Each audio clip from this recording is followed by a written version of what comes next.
నాకున్న ఈ పిచ్చి అలవాటు మీకు కూడా ఉందా? కామెంట్ చేయండి. ఎందుకు ఇలా అంటున్నాను అనేది వీడియో మొత్తం చూడండి, మీకే అర్థమవుతుంది.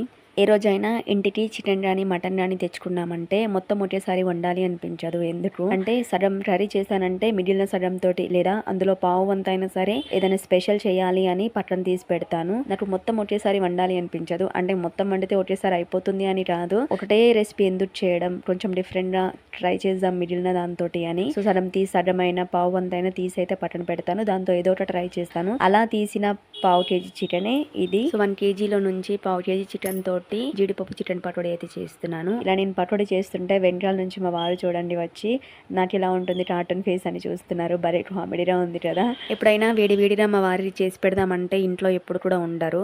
సో నాకైతే మంచి ఛాన్స్ దొరికింది అని వేడిగా చికెన్ పకోడీ చేసి పెడుతున్నాను. అండ్ ఇలాంటి అలవాటు మీలో ఎవరికైనా ఉందా? కామెంట్ చేయండి. అంటే సగం తీసి ఏదైనా చెయ్యాలి అని అనుకునే వాళ్ళు.